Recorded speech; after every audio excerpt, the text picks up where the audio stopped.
Le prophète Bilam dit que le Mashiach, il va être karkar toute l'humanité. Qu'est-ce que ça veut dire karkar? Première explication, il va gouverner toute l'humanité. Deuxième explication, qu'il va exterminer toute l'humanité. En autre mot, c'est-à-dire que uniquement le peuple juif va exister et toutes les nations vont être exterminées. Il faut comprendre, premièrement, comment est-ce possible? Ça monte à l'esprit que Dieu va vouloir exterminer toutes les nations. Dieu a beaucoup de compassion pour toutes ces créatures, à plus forte raison pour des êtres humains. Pourquoi les exterminer pour rien? Ils n'ont rien fait de mal. Deuxièmement, comment est-ce possible de dire qu'il n'y aura pas de nation lorsque Mashiach va venir, alors que dans plein de prophètes, on retrouve les nations lorsque Mashiach va venir? L'explication est la suivante. Lorsque le Mashiach va venir, Dieu va se révéler pour le peuple juif.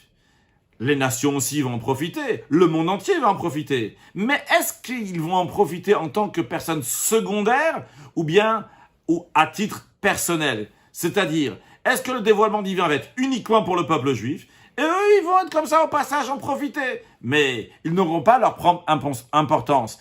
Dans ces cas-là, ils vont mourir, être exterminés, non pas sur le sens physique, mais sur le plan spirituel, moral. Ils n'ont pas d'existence. Ils reçoivent parce qu'il y a d'autres qui sont là, alors eux, au passage aussi, ils ont quelque chose. Ça, c'est l'explication qui dit qu'ils vont être exterminés, non pas physiquement, mais moralement. Deuxième explication, non. Mashiach va gouverner sur toute l'humanité, dans le sens que ce dévoilement divin-là va être sur toute l'humanité, que tout le monde va avoir le dévoilement divin. Le peuple juif va avoir le dévoilement divin pour son importance, mais aussi toutes les nations vont avoir leur propre dévoilement divin, à titre personnel, dans le sens par rapport à ce qu'ils sont eux-mêmes, non pas en tant que secondaire au peuple juif.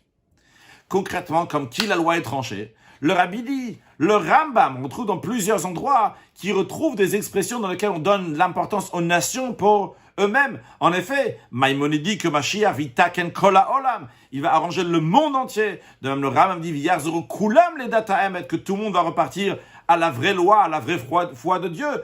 De même, le Rambam dit que l'occupation du monde entier va être la connaissance de Dieu. Donc l'importance pour les nations à titre personnel. Et en effet, comme ça, dans la chassidut, dans la philosophie chassidique, commençons par le Tanya, qui dit que les nations vont avoir leur propre lumière divine. Et comme le Rabbi explique la raison, pourquoi ça doit être comme ça? Parce que si ils vont avoir une lumière divine, mais uniquement en tant que secondaire, grâce au peuple juif, dans ces cas-là, Dieu ne sera pas vraiment le roi sur le monde entier. Pour que Dieu soit vraiment roi sur le monde entier, il y a besoin que tout le monde, par rapport à sa propre personnalité, ressent la grandeur de Dieu, ce qui sera très prochainement avec la venue de Mashiach, now que Vehaya Hashem le Melech al Kol Haaretz, que Dieu régnera sur toute la terre.